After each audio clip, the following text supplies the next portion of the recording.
There's a voice in your head that has talked more people out of their potential, much more than any enemy outside of you ever could.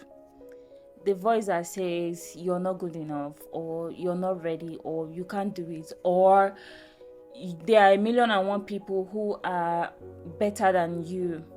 We've all heard that voice. Every successful person you see and admire today has heard that voice at some point in their lives.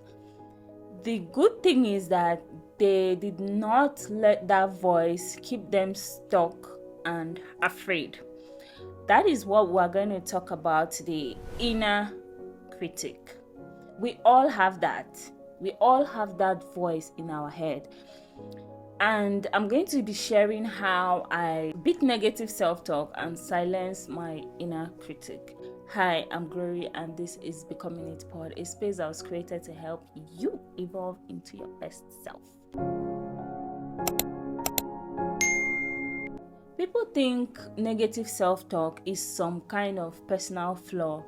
Like, why do I talk to myself like this? Why do I think less of myself? But it didn't just come out of nowhere. Most of the time, that voice is your brain replaying old wounds or old experiences. Let's say you've had an experience where someone made you feel small and they said something that made you feel small or underappreciated.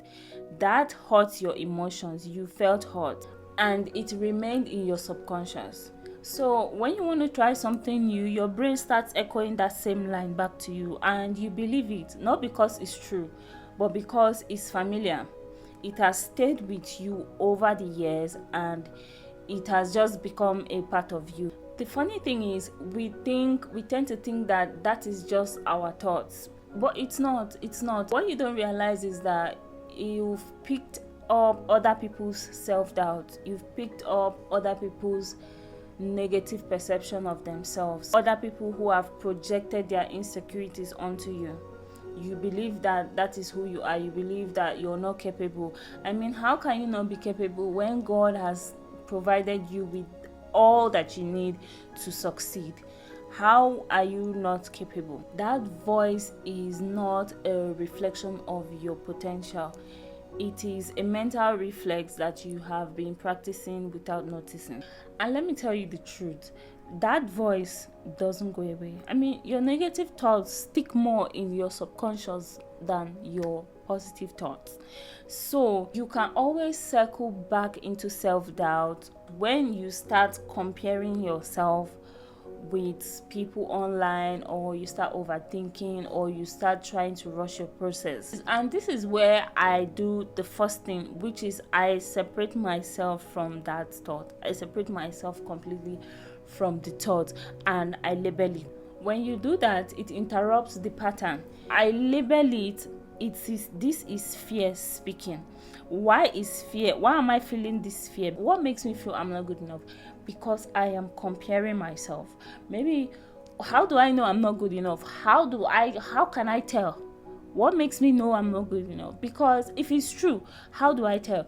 Because I've gone to check and weigh someone else's progress to my own and then compare.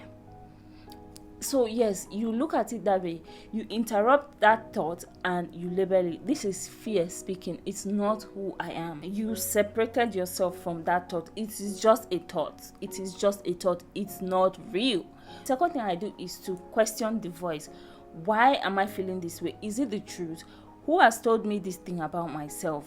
Sometimes these are old conditioning. These are old experiences that we've had in the past that we believe that has stuck with us and we are not able to let go of. We have internalized that belief in ourselves. And then I ask myself, am I willing to act on this thought? If I act on it, would it help me grow or it will limit my growth?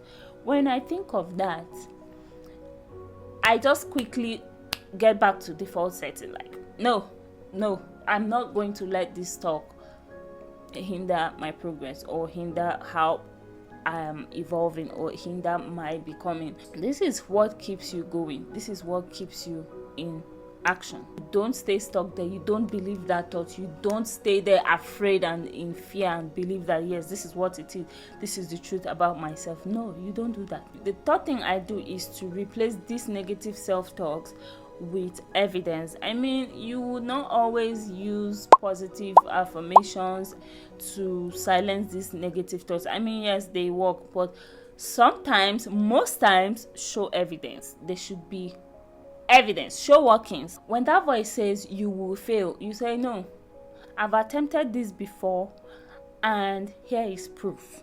I have overcome, I have succeeded, I've jumped and passed. You show workings, which builds your confidence. When that voice tells you people will judge you, you say, okay, people will always talk. Has there been anybody who talk has killed? Has there been anybody who people's opinion has ever unalived? No. People would always talk. It's their opinion. Everyone is entitled to their opinion. So I have moved past this. I've survived how many years of my life living, and I've survived even regardless of whatever opinion people have of me. So yes, that is proof. That is evidence. You've survived. So why that thought cannot even pull you back anymore? Like, it's not possible. Reaffirm yourself with evidence, not just words. Okay? The fourth thing I do is I change how I speak to myself. A lot of you, let's be honest, you don't speak to yourself kindly. You don't speak the right words to yourself. You tell yourself, I'm so dumb, or I don't think I can do it, please. I can't do this. You don't speak the right words to yourself, and you call it normal. You say it's normal, or it's cruise. It's not cruise. You need to start speaking the right words to yourself. When you start doing that, there are some days you will not even be able to tell yourself certain things. Like, okay, even when you do some stupid things, you can't tell yourself that. You're like, you're looking on the bright side. You're looking at, okay, what good can come out of this mess up? What can I do that can like make this situation better? You're not there beating yourself up and saying, I'm so dumb. Because I made this mistake, I am so stupid, I am the worst person. No, speak the right words to yourself so that it stays in your subconscious. I mean, if negative words can live in your subconscious for years, why won't the positive ones stick? Instead of saying nobody cares about me, I know a lot of us like to have this victim mindset. Instead of saying nobody cares about me, say I matter to the right people. The right people will find me. My people will find me. Okay? Stop speaking negative words to yourself. It matters. It matters a lot in your conditioning. Okay? I mean, you have to speak the right words to yourself. The fifth thing I do is I take action. This is so important, very, very important. When you take action and do something uncomfortable, something that scares you, your brain starts forming new patterns. Your brain starts getting used to it. This is how people overcome challenges. Have you not noticed that is why it's so hard to try something new? But when you do it, it becomes easy. Like, your brain, it just becomes easy. Over time, the more you do it, the easier it becomes. So yes, your brain forms new patterns that makes that thing look less difficult. When your inner critic tell you can't do something, that is when you should do it. That is when you should do that uncomfortable thing, and you overcome it. You build a new identity through action, not through perfect thoughts. You lived enough of your life listening to that voice that was built from fear or childhood trauma or other people's opinions. Now is the time to start speaking the right things to yourself and choose what to believe about yourself. The next time that old familiar critic starts whispering negativity in your ear, you challenge it, you shut it down, because now you have the power to move forward with confidence and clarity. I hope this episode was so helpful to you. If it was, please share it with somebody you care about. Share it so it can reach other people. And don't forget to like and subscribe. I'll see you in the next one.